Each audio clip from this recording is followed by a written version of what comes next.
free the land on another great day of resistance.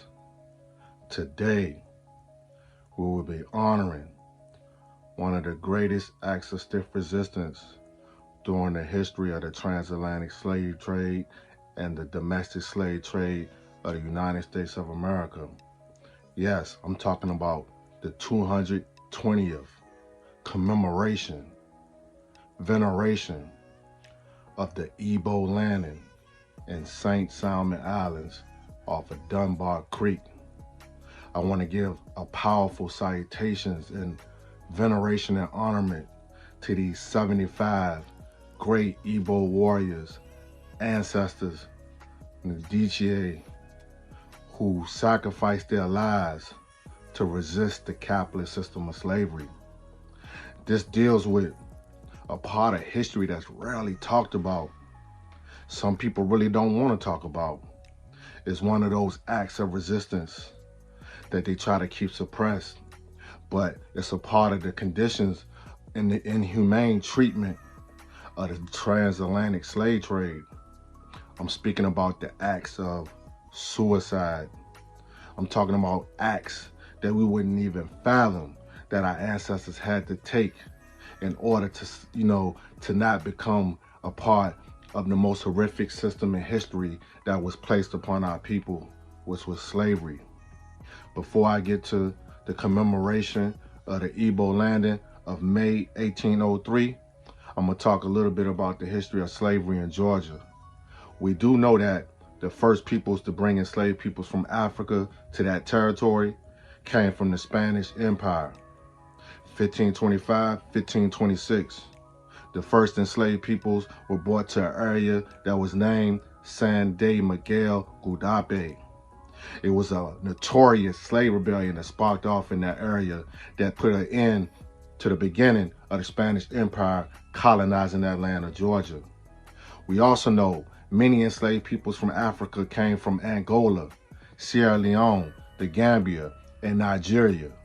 But specifically, these ancestors were brought from Igbo land in a territory called Calabar, Nigeria, or should I say Calabar, the Bight of Biafra. We do know that these enslaved peoples that were brought to Georgia at that period in time were overseen and colonized by the British Empire. So the slave period between 1700s and the 1800s was the greatest period of slave trading in the state of Georgia, which would be later banned. But we do know for a fact that these great Igbo warriors came from a territory in Igbo land called Aguilera, Anambra State. So these great warriors were known to come from an area near the Omambala River. The water spirits were very important to Igbo people that you would hear in the story of the great Igbo landing, the resistance against slavery. Here's a part of history that many of us don't know about and many of us don't like to talk about. I'm talking about the slave resistance through the usage of suicide and other tactics that many humans might not take, but we gotta understand the brutal, harsh conditions and inhumane treatment of slavery that made our ancestors take some of the ultimate sacrifices that had to be taken at that point in time. Yes, many of our ancestors on the way over to the New World, to North America, refused to be enslaved. So many of those individuals jumped off the ships. Many of those individuals took their lives, cut their wrists, and other ways to take themselves away from this place before they became enslaved peoples. But you got to understand that was a part of slave resistance and slave rebellions and the great resilience of our people, the strength. Because many of those individuals fought back on the ships. Many of those individuals fought back as soon as they got off of those ships. As what we know today as slave rebellions, slave revolts. But this particular day, May 1803, the Igbo people, 75 of these great Ndichie, were taken from the land of Anambra State and brought over to the colony of Georgia of the British Empire. It was said that it was a great chief on this ship.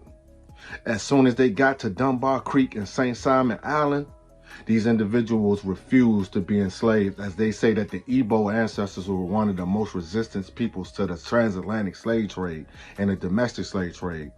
So it said that as soon as they got off the boat, this great chief chose to tell his peoples that we would not become enslaved peoples of the white man.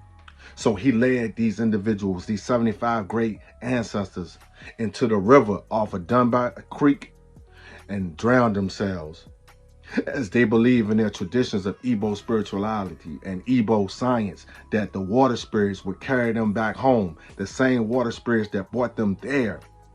So they would chant a Igbo traditional saying, Ori Mary, Omambala, which is named after a water spirit in a river in Anambra State. And this translation means that the river that brought us here, the river would take us back home. See, there are many traditional stories of the water spirits of Igbo land, and so many water spirit deities, gods and goddesses in Igbo land. So this great act of resistance that they were doing was not seen as suicide, but as a great act of resistance. So I want to give commemoration and honor to those ancestors on this day. And I pray that the water spirits took them back home, as these great ancestors refused to be enslaved peoples to the white man and the British Empire. So salutations to the 220th commemoration of the Igbo landing. May they live forever. May their spirits live forever. And long live the great Igbo warriors of the Igbo landing. Free the land by any means necessary.